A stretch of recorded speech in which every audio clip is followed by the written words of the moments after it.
माऊलींनी केलाय. आजचा दिवस हा महान असा पर्वकाळ आहे.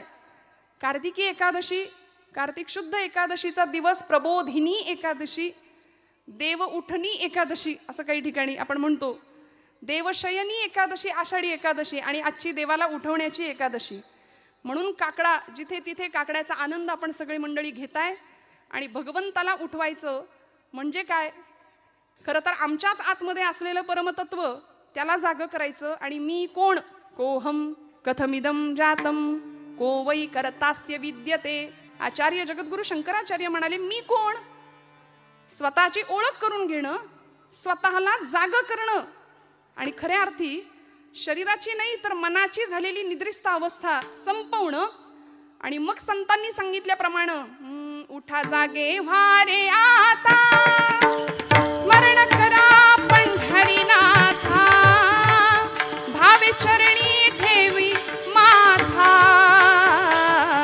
चुकवी व्यथा जन्माच्या. उठा जागे व्हारे आता, स्मरण करा पंढरीनाथा, भावे चरणी ठेवा माथा, चुकवी व्यथा जन्माच्या. जगजोगी जगजोगी जगजोगी जगजोगी, हा जगजोगी जगजोगी. जगजोगी जगजोगी, जाग जाग बोलती, जाग जाग बोलती, जगजोगी जगजोगी जगजोगी जगजोगी. जाग जाग बोलती, जाग जाग बोलती, जगजोगी जगजोगी, जगजोगी जगजोगी.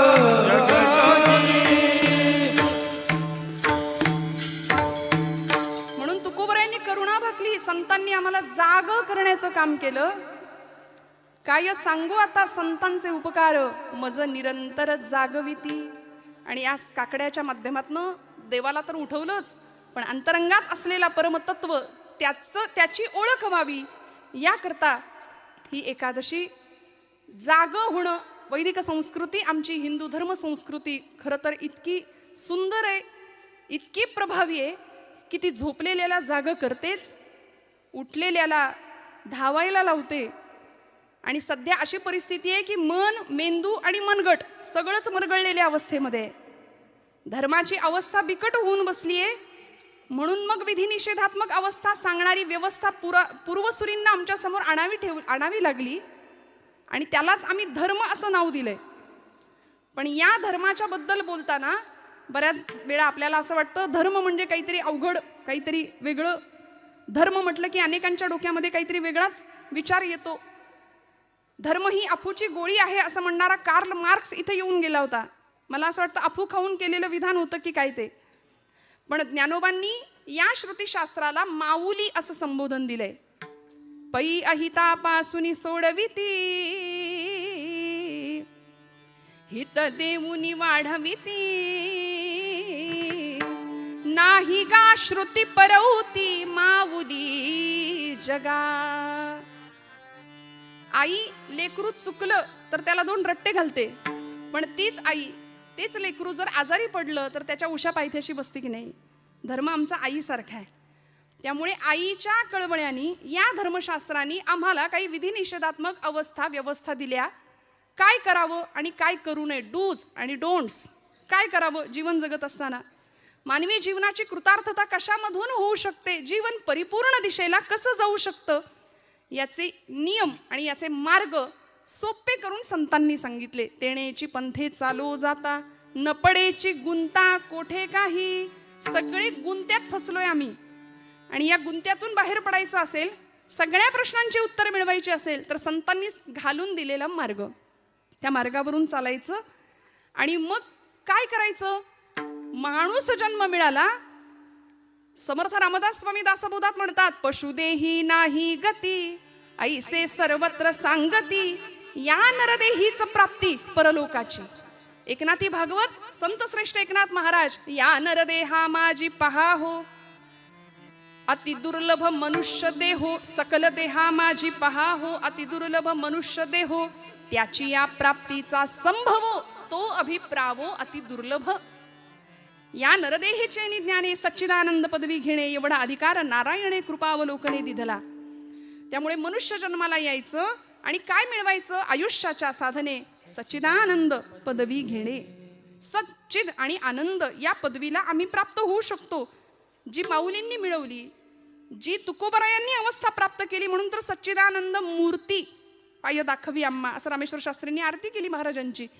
त्यामुळे या स्थितीला जर आम्हाला पोहोचायचं असेल तर माणूस आणि पशु यामध्ये एकच मोठा फरक आहे की माणसाला नियम घालून दिलेत शास्त्रकारांनी, धर्मानी. पशूंना काही नियम नाहीत, कुठलं बंधन नाही, कसंही जगा कसंही वागा. आणि आज माणूस नियमबाह्य वर्तन करतो, मर्यादे पलीकडे जाऊन वर्तन करतो. म्हणून तर त्याचं जगणं मानव न राहता मानवाचा दानव झालाय. ही परिस्थिती आहे. म्हणून आतमध्ये डोकवायचं असेल तर संतांच्या वाटेवरून चालावं लागेल. आणि मग नियम काय दिलेत आम्हाला, त्या नियमांनी आमचं अनुसरण करावं लागेल. व्रत, वैकल्य, जपजाप्य, तीर्थयात्रा, दान, धर्म जो तो सगळे आपापल्या परीने करतात. परमार्थ ज्याला त्याला जमेल, ज्याला त्याला पचेल, ज्याला त्याला रुचेल असा प्रत्येक जण करतोय. पण कधी कधी काय होतं, खूप लक्ष देऊ नाही का, परमार्थाचा अर्थ कळायला आम्हाला वेळ लागतो. बरं का, परमार्थाचा अर्थ कळायला आम्हाला वेळ लागतो, अर्थाचा परमार्थ लगेच कळतो. विठ्ठल ठल.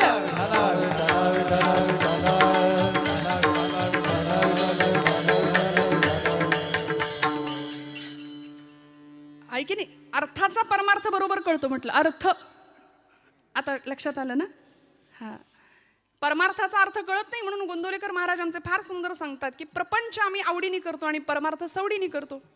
वास्तविक झालं पाहिजे उलट, प्रपंच सवडीचा आणि परमार्थ आमच्या आवडीचा असला पाहिजे. त्यामुळे मग पांडुरंग परमात्म्याशी संलग्नता, एकरूपत्व जे संतांनी प्राप्त केलं, 28 युगांपासनं पांडुरंग परमात्मा तिष्ठत उभा आहे. आणि आजच्या दिवशीचं महात्म्यच असं आहे की या एकादशीला आणि आषाढीला भगवंत सांगतात, आषाढी कार्तिकी विसरू नका मज, आषाढी कार्तिकी विसरू नका मज, आषाढी कार्तिकी विसरू नका मज, आषाढी कार्तिकी विसरू नका मज. सांगत असे गुजा पांडुरंग, सांगत असे गुजा पांडुरंग, आषाढी कार्तिकी विसरू नका मज, आषाढी कार्तिकी विसरू नका मज. पांडुरंगा सांगत असे गुजा पांडुरंग, आषाढी कार्तिकी विसरू नका मज, आषाढी कार्तिकी विसरू नका मज. सांगत असे गुज पांडुरंग. आषाढीची वारी आणि कार्तिकीची वारी का महत्वाची? आपल्याला वाटतं म्हणून नाही जायचं, संतांनी सांगितलंय म्हणून जायचंच. पण खरं सांगू, हे कोण म्हणतंय? पांडुरंग परमात्मा गुज सांगतो. कुणाला? नामदेव महाराजांना. आषाढी कार्तिकी विसरू नका मज, सांगत असे गुज पांडुरंग. गुज म्हणजे काय हो? गुज गोष्टी. सोपं सांगू, आपल्याला सगळ्यांना कळेल. मराठी भाषा आपल्याला फार आवडते ना. आपल्या मराठीत सिक्रेट. देवाचं सिक्रेट काय माहितीये का? देव कुणाला सांगतो? आता संतांनी आपल्या गुजगोष्टी कुणाजवळ केल्या? देवाजवळ केल्या. देवानी आपल्या गुजगोष्टी खास असलेल्या, सखा मानलेल्या आपल्या संतांजवळ केल्या. आम्ही प्रापंचिक माणसं आपल्या गुजगोष्टी आपल्या आपल्यातच करतो. काय कसं काय चाललंय, बरं आहे का, आपल्या गप्पा सुद्धा यंदा पावसाळा कसा, हिवाळा कसा, उन्हाळा कसा याच्यातच आम्ही रमलो. म्हणून तर ती नाती गोती ती गोत्यात आणतात. ती नाती आम्ही गमतीने म्हणतो, नात्यातली माणसं ना त्यातली असतात. मग बोलायचं कोणाशी हो? गंमत सांगू, लोकांतात असताना देवाचं बोलायचं बरं का. लोकांतात असताना देवाचं बोलायचं आणि एकांतात असताना देवाशी बोलायचं, आहे की नाही. बाकी सगळ्या गोष्टी बाजूला ठेवूया. भगवंत स्वतः नामदेव महाराजांना सांगतात, आषाढी कार्तिकी विसरू नका मज नामया. भगवंत त्यांची व्यथा व्यक्त करतात. थोर प्रेमाचा भुकेला हाचे दुष्काळ तयाला. म्हणले माझ्याकडे येणारे सगळे व्यापारी आहेत मेले, काहीतरी पाहिजे. हा देवा, आमचं हे कर ते कर, आम्हाला हे दे ते दे, मग तुझं फलान करीन, अमुक करीन, तमुक करीन. सगळे व्यापारी. पण प्रेम भावनेनी माझ्याकडे येणारी माणसं खूप कमी आहे. तीही त्रिभुवनी नाही मज कोणी. हे भगवंत स्वतः सांगतात. सांगे चक्रपाणी नामयासी.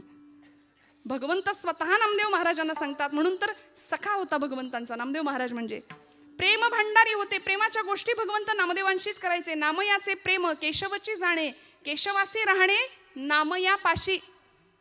असं दोघांचं सुंदर नातं होतं. म्हणून भगवंत सांगतात, कुणालाही नाही, नामदेव महाराजांना सांगतात की मला विसरू नका. एकादशी का करायची? उपवास आपण शब्द वापरतो, आपण म्हणतो उपास.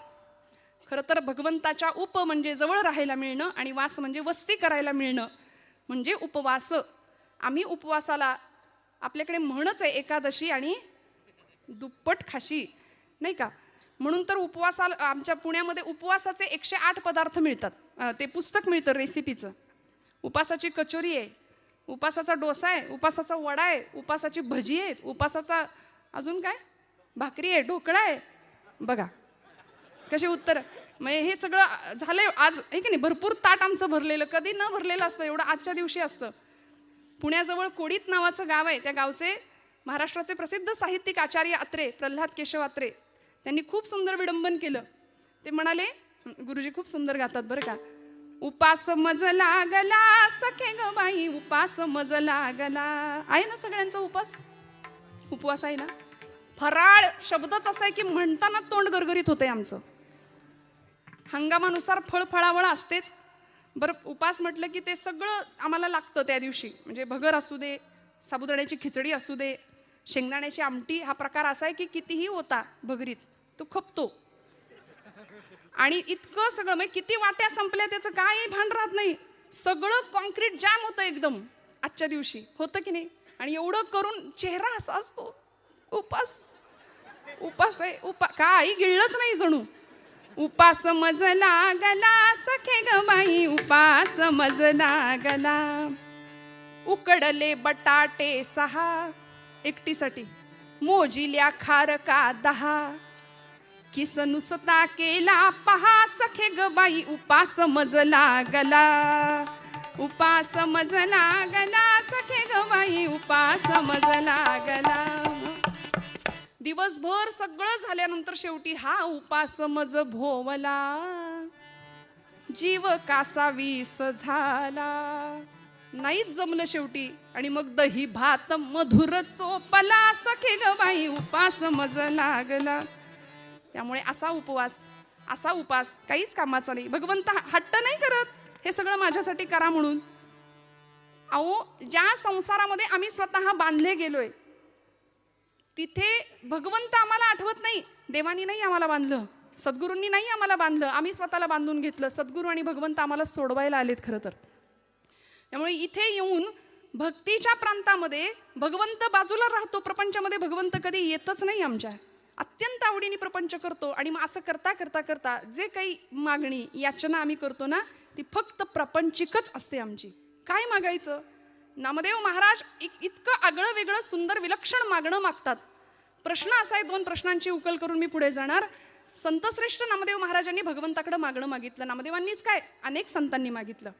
तुकोबांनी मागितलं, ज्ञानोबरायांनी मागितलं.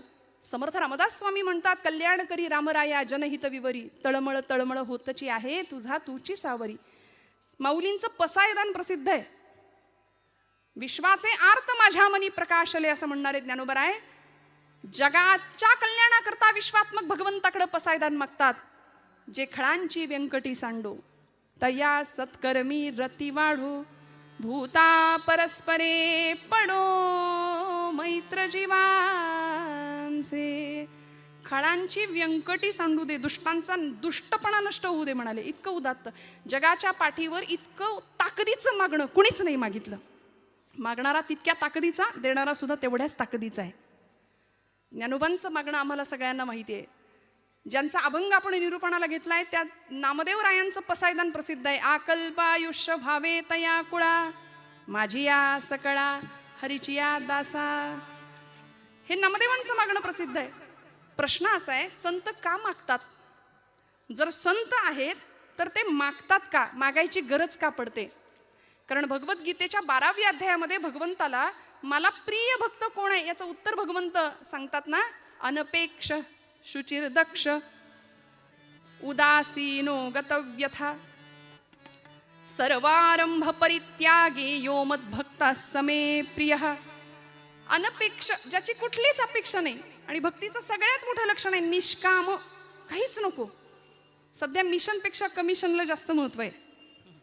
निष्कामता भक्तीमध्ये नाही ना.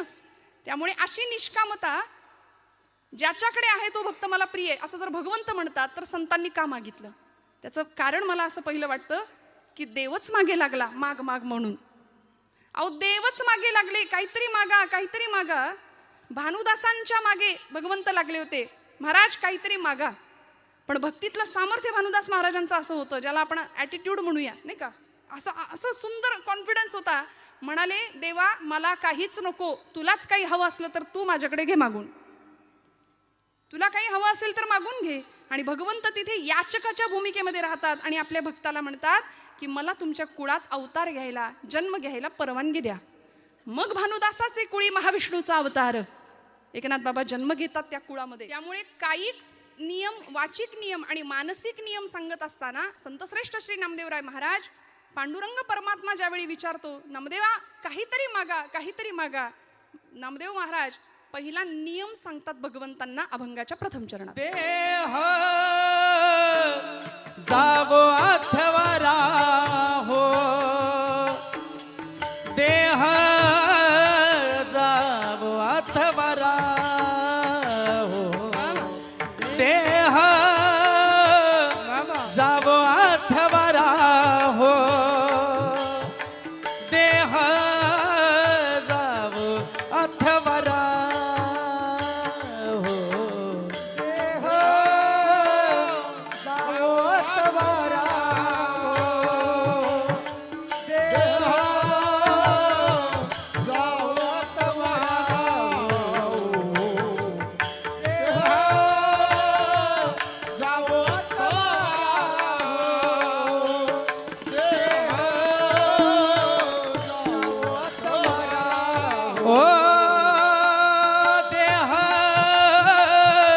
जावो अथवा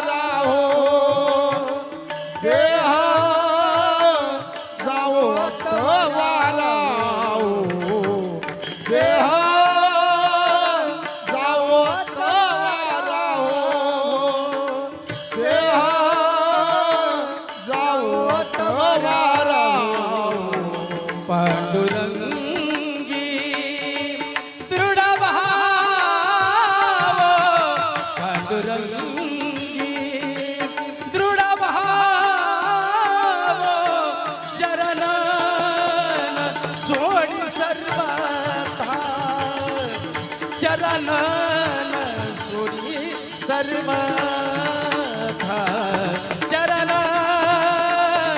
सोडी सर्वथा, चरण सोडी सर्वथा.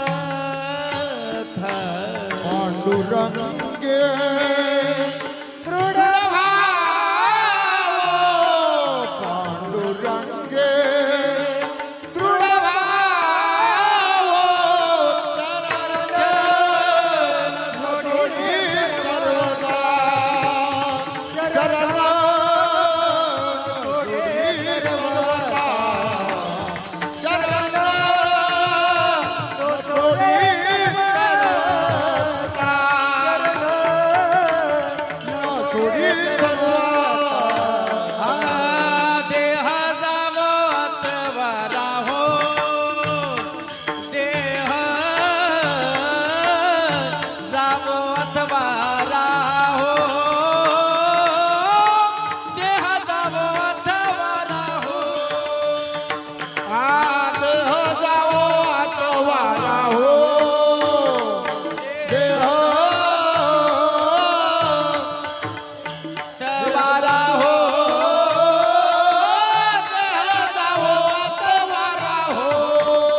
नका करू बरं का. आवडल्यानंतर दाद मनापासून आली पाहिजे आणि ती छान दिलखुलासपणे दिली गेली पाहिजे. टाळ्या वाजवा ना जोरदार. देह जावो अथवा राहो पांडुरंगी दृढ भावो चरणन सोडी सर्वथा आण तुझी पंढरीनाथा. संतश्रेष्ठ नामदेवराय महाराज म्हणतात की देवा कायिक नियम सांगितला, माझा नियम आहे भगवंता, देह जावो अथवा राहो, माझा देह गेला तरी चालेल राहिला तरी चालेल फरक पडत नाही, पण देह जावो अथवा राहो पांडुरंगी दृढ भावो, तुझ्या चरणांवरती तुझ्या नामाशी तुझ्या गुणांशी माझं सख्यत्व जुळलं गेलं पाहिजे. भगवंता मी तुझ्या अनुसंधानातच कायम राहिलो पाहिजे. ही नामदेव महाराजांची वाचिक नियमावली आहे, कायिक नियमावली आहे बरं का. कायिक तप देहाचं तप आहे की भगवंतासाठीच हा देह समर्पित करणार आहे. मना चंदनाचे परित्वा झिजावे समर्थ म्हणतात. देह या शब्दाचा अर्थच असा आहे यद्दहते नित्यम तद्देहम, जो सतत जळतोय त्यालाच म्हटलंय देह.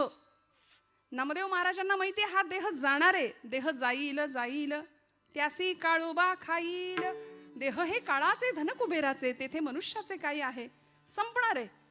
नामदेव महाराज म्हणतात देह संपला तरी चालेल राहिला तरी चालेल, पण तुझ्याशी अनुसंधान आमचं असलं पाहिजे. देह जावो अथवा राहो पांडुरंगी दृढ भावो, तो भाव आमचा तुझ्या चरणांजवळ दृढ असला पाहिजे. आणि असा देह यद्दहते नित्यम तद्देहम. तुम्ही म्हणाल कुठे काय जळतंय, देह जळतो म्हटलं ना मी आता. तुम्ही म्हणाल कुठे काय जळतंय, आता अजून थंडी म्हणावी अशी नाही सुरू झाली, पण आता हिवाळ्याचे दिवस सुरू होतील आणि काय जळतंय सांगताय. खरं आहे ना, जळतं बरं का. रोज आपण भोजनाला बसल्यानंतर भूक लागते, आतमध्ये अग्नी आहे प्रत्येकाच्या, तो अग्नी पेटलेला आहे प्रज्वलित आहे म्हणून आम्ही इथं बसलोय, चालतोय उठतोय फिरतोय. तो अग्नी एकदा विझला की लोक म्हणतात उचला, आहे की नाही.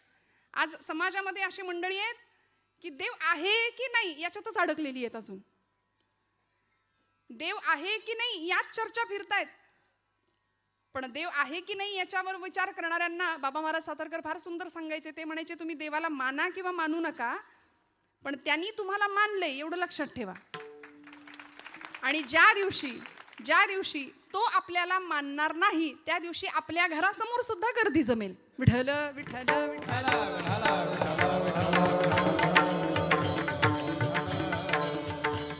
त्यामुळे या देहामध्ये एक अग्नी आहे, डॉक्टरी शास्त्र त्याला जठर अग्नी म्हणतंय. भगवंत म्हणतात अहम वैश्वानरो भूत्वाम प्राणिनां देहमाश्रिताः. तो वैश्वानर अग्नी आहे. त्या अग्नीला आम्ही अन्नाची आहुती देतो. देहाचं भोजन काय आहे, अन्न हे देहाचं भोजन आहे, पण आत्म्याचं भोजन हे भजन आहे बरं का. भजन हे आत्म्याचं भोजन आहे. त्यामुळे देहाला आहुती आहे अन्नाची, मनाचं काय आत्म्याचं काय, त्याला भजनाशिवाय पर्याय नाही. मग या देहाला अन्नाची आहुती आम्ही घालतो कुठपर्यंत, आतला अग्नी प्रज्वलित आहे तोपर्यंत. एकदा आतला अग्नी विझला की मग बाहेरचा अग्नी असतो. त्यामुळं बाहेरून पेटवण्याआधी प्रज्वलित अग्नी करण्याआधी संत म्हणतात आतला अग्नी प्रज्वलित करूया. कुठला अग्नी, देहबुद्धीचा अग्नी. मी म्हणजेच देह आहे ही जी धारणा आम्ही केली आहे ना आमच्या बुद्धीनी, तो मी म्हणजे देह नाहीये, या देहामध्ये असणारा मी कोणीतरी वेगळा आहे याची जाणीव करून घेणं आणि भगवंताशी तादात्म्य पावणं. तुकोबराय म्हणतात देह नवे मी हे सरे उरला उरे विठ्ठल. स्वामी स्वरूपानंद नावाचे संत आहेत पावसला कोकणामध्ये. ते म्हणतात मी माझे मावळो सर्व तू तुझे उगवो आता. माझं पण अहंता ममता संपून जावी, देहाची आसक्ती संपून जावी आणि आतला प्रत्यय व्हावा, मग आनंद काय मिळणार आहे हो. तेथीचा आनंद ब्रह्मांडी न समाये, तेथीचा आनंद ब्रह्मांडी न समाये, उपमे शिकाय देऊ सुखा.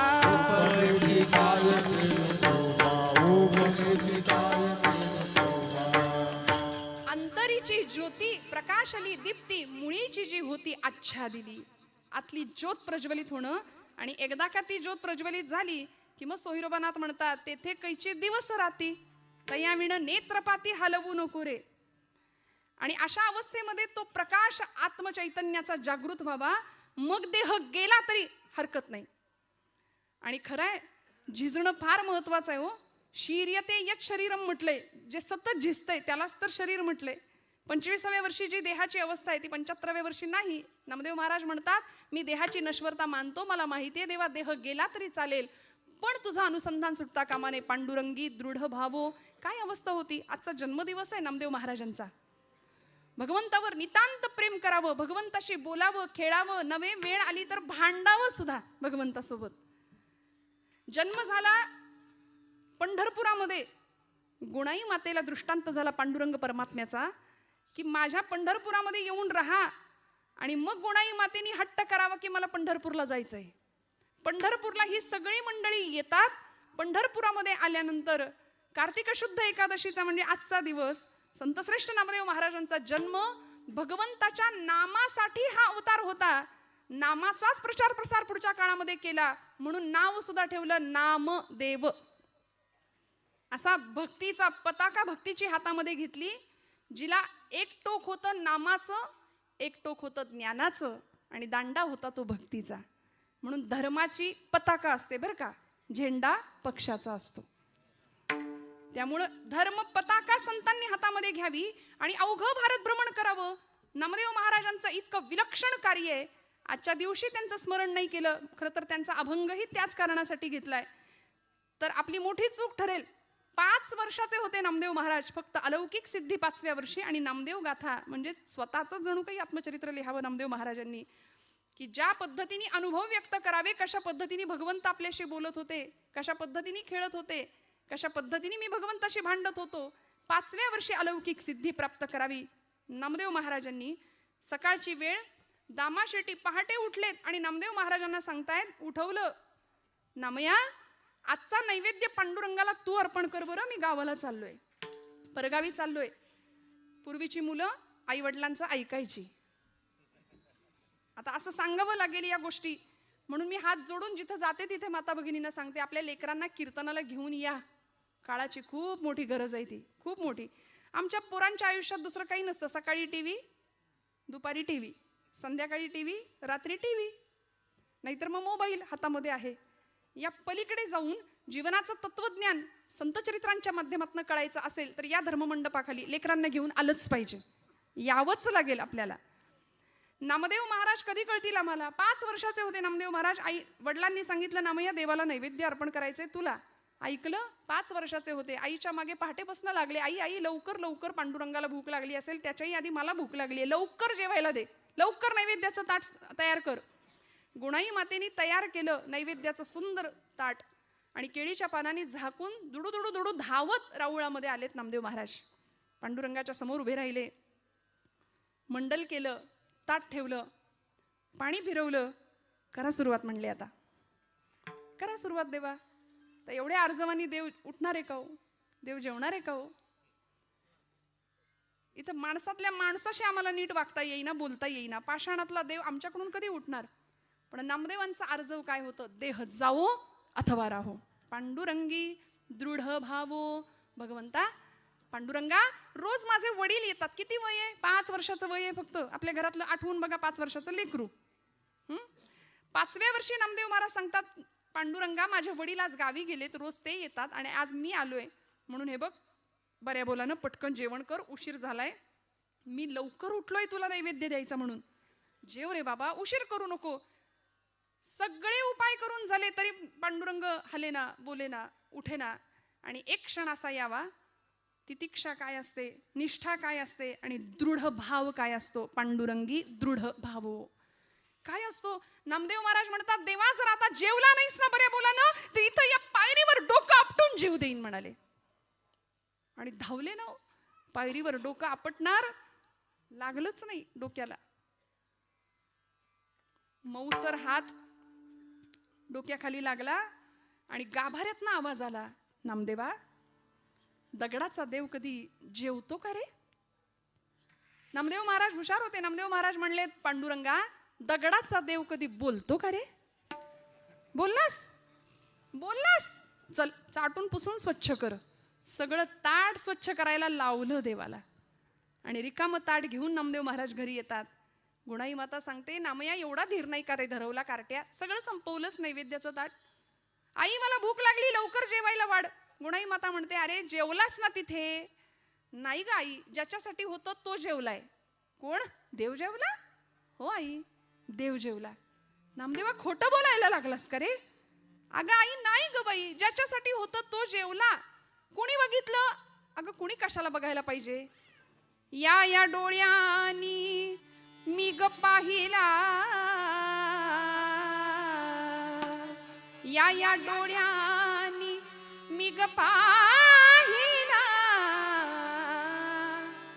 देव जेवला ग, देव जेवला, देव जेवला ग, देव जेवला, देव देव जेवला ग, देव जेवला. या डोळ्यांनी, या डोळ्यांनी मी ग पाहिला, या डोळ्यांनी मी ग पाहिला. देव जेवला ग, देव जेवला, देव जेवला ग, देव जेवला.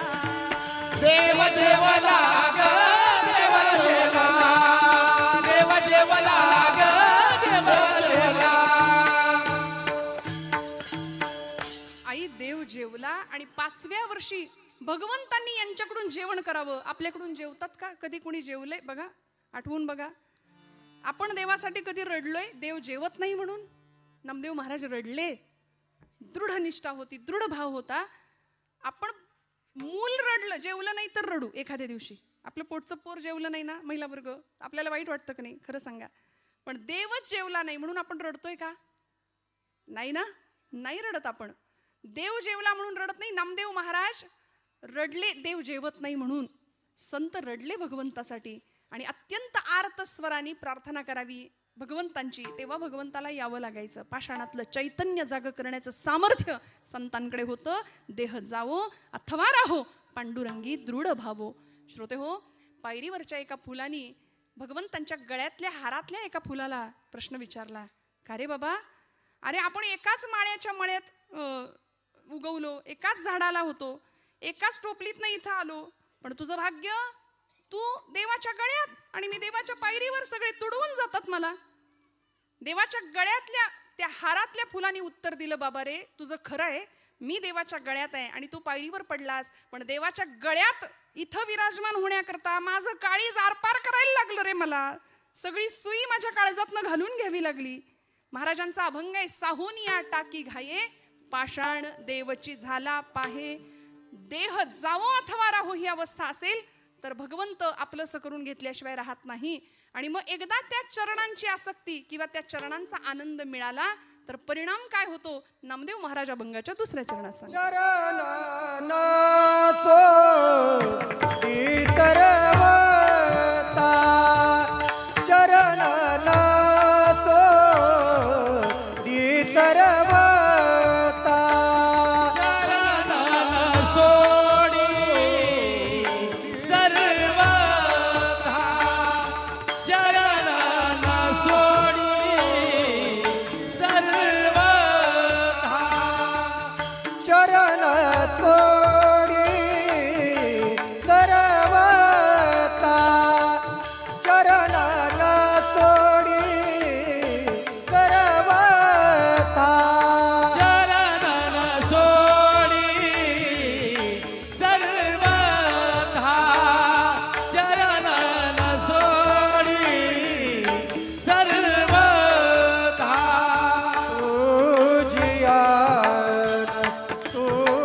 तुझियान पंढरीनाथ, चरण सोडी सर्वता, चरण सोडी सर्वता. तुझिया पंढरीनाथा, तुझिया पंढरीनाथा, चरण सोडी सर्वथा, चरण सोडी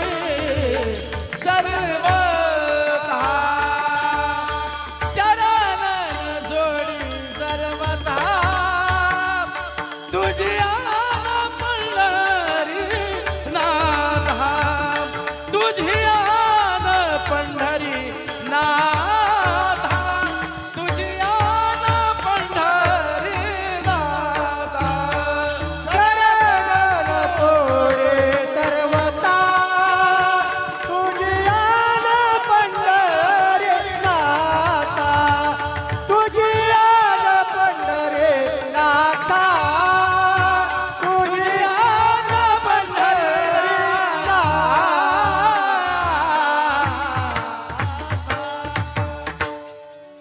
चरण न सोडी सर्वथा तुझी आण पंढरीनाथा. शपथ घेतली देवाचीच. देवा आता तुझे चरण सोडणार नाही. आता तू गवसलास, तू प्राप्त झालास, आता तुला सोडणार नाही. जनी म्हणे बा विठ्ठला आता जीवेन सोडी तुला. ही जनाबाईंची पण अवस्था होती. काय आहे असं त्या चरणा सुखामध्ये? काय सांगू तुझ्या चरणीच्या सुखा, अनुभव ठाऊका नाही तुझं देवा. तुलाच माहिती नाही तुझ्या इथे काय आनंद आहे. का उभा राहिला देव विटेवर? भक्तांच्यासाठी तिष्ठत उभा राहिला. आणि प्रेमाचा भुकेला असलेला भगवंत, त्या भगवंताची ओढ खऱ्या संतांना लागली. त्या चरण सुखासाठी सगळी मंडळी आषाढी कार्तिकीची वाऱ्या करू लागली भगवंताला बघण्याकरता. काय आहे असं त्या भगवंताच्या दर्शनामध्ये काय मिळालं? नाथबाबांनी फार सुंदर सांगितलं. कृष्ण मूर्ती होय गे, कळो आली सोय गे, प्राणाचाही प्राणू पाहता, सुख सांगो काय गे. तुळशी माळ गळा गे, कस्तुरीचा टिळा गे, तुळशी माळ गळा गे, कस्तुरीचा टिळा गे. तुळशी माळ गळा कस्तुरीचा टिळा तुळशी माळ गळा कस्तुरीचा टिळा.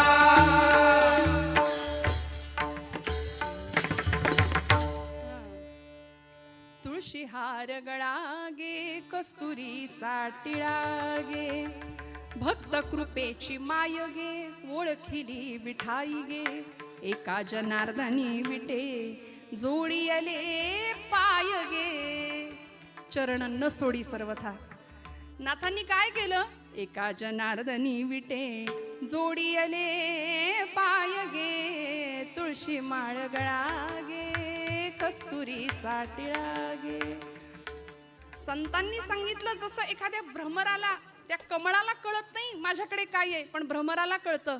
कुमुदिनी काय जाणे परिमळ भ्रमरा, सकळ भोगीतासे कुमुदिनी काय जाणे. भगवंतांच्या चरण सुखामध्ये नेमकं काय आहे?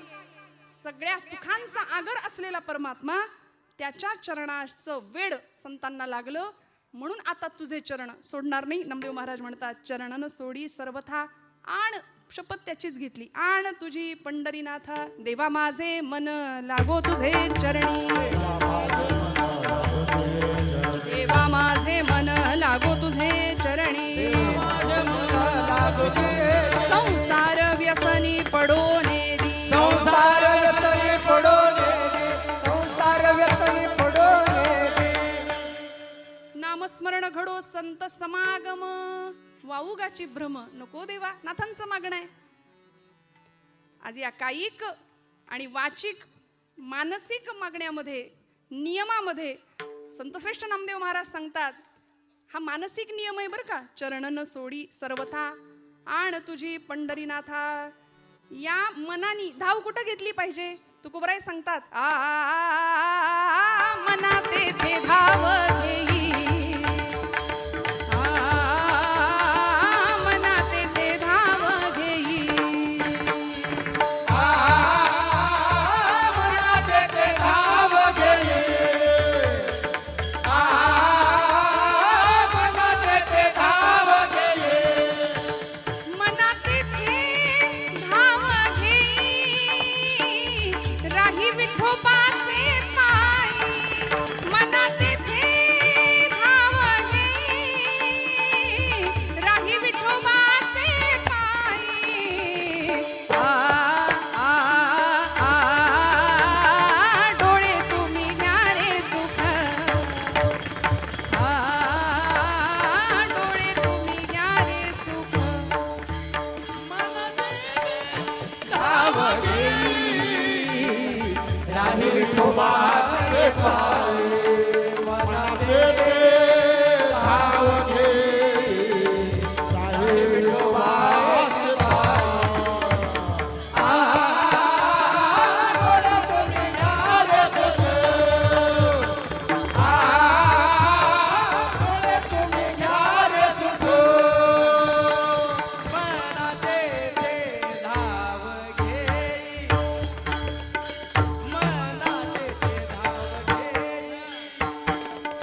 घेई राहे विठोबाची माई राहे विठोबाची माई